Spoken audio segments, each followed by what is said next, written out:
Hello बच्चों, नमस्कार। Chauhan education में आपका स्वागत है। बच्चों, आज हम एडगेट अभ्यास पुस्तिका कक्षा 8वीं विषय सामाजिक विज्ञान के अंतर्गत अध्याय 5 जब जनता बगावत करती है 1857 और उसके बाद, यह जो है इसके विषय में हमको संपूर्ण प्रश्नों को हल करना है। प्रश्न क्रमांक 1 को हल करें। इससे पूर्व अगर आपके द्वारा चैनल को सब्सक्राइब नहीं किया गया है तो चैनल को सब्सक्राइब कर लें और बेल आइकन को प्रेस कर लें, जिससे कि वीडियो की नोटिफिकेशन आपको प्राप्त होती रहेगी। एवं वीडियो को लाइक एवं शेयर जरूर करें। बच्चों हम देखेंगे प्रश्न 1, कंपनी के तहत काम करने वाले भारतीय साहित्यों के सिपाहियों के असंतोष के क्या कारण थे। तो हम इसका आंसर लिखेंगे। उत्तर, कंपनी के तहत काम करने वाले भारतीय सिपाहियों के असंतोष की अपनी वजह थी। वे अपने वेतन भत्तों और सेवा शर्तों के कारण परेशान थे। कई नए नियम उनकी धार्मिक भावनाओं और आस्थाओं को ठेस पहुंचाते थे। इस प्रकार से इसका आंसर को हम लिख देंगे। इसके बाद प्रश्न दूसरा है, मंगल पांडे को फांसी कब और किस आरोप में दी गई। तो इसका उत्तर लिख देंगे हम। 8 अप्रैल 1857 को युवा सिपाही मंगल पांडे को बैरकपुर में अपने अफसरों पर हमला करने के आरोप में फांसी पर लटका दिया गया। इस प्रकार से इसका आंसर लिख देंगे। प्रश्न 3, अंग्रेजों द्वारा किए गए सुधारों का भारतीयों पर क्या प्रभाव पड़ा। तो उत्तर लिख देंगे। अंग्रेजों को लगता था कि भारतीय समाज को सुधारना जरूरी है। सती प्रथा को रोकने और विधवा विवाह को बढ़ावा देने के लिए कानून बनाए गए। अंग्रेजी भाषा की शिक्षा को जमकर प्रोत्साहन दिया गया। भारतीयों को यकीन हो गया था कि अंग्रेज उनका धर्म, उनके सामाजिक रीति रिवाज और परंपरागत जीवन शैली को नष्ट कर रहे हैं। इस प्रकार से इसका आंसर लिख देंगे। इसके बाद प्रश्न 4 है, अवध रियासत को कब और क्या आरोप लगाकर ब्रिटिश शासन में शामिल किया गया था।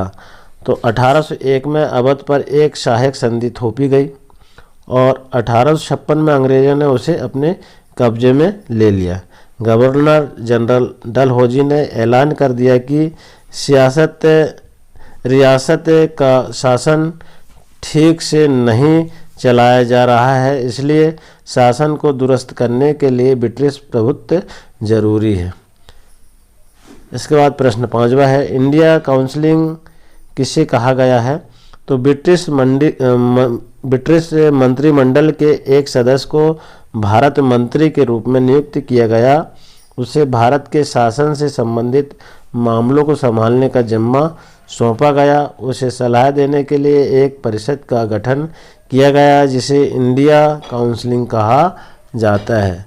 इसके बाद प्रश्न 6वां है, उत्तर भारत में 1857 के विद्रोह के मुख्य केंद्र कौन कौन से थे।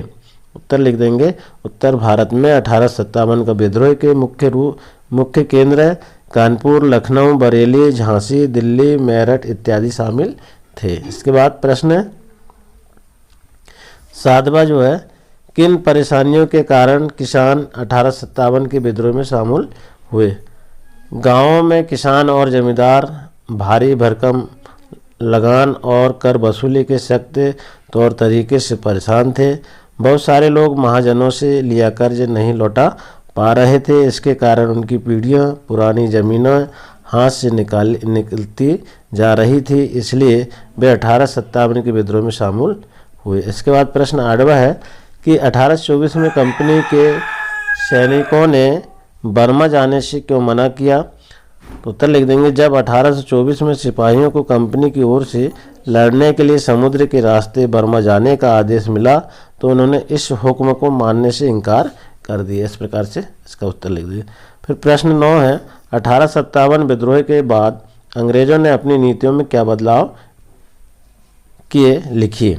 तो अंग्रेजों ने जो अहम बदलाव किए वे निम्नलिखित हैं।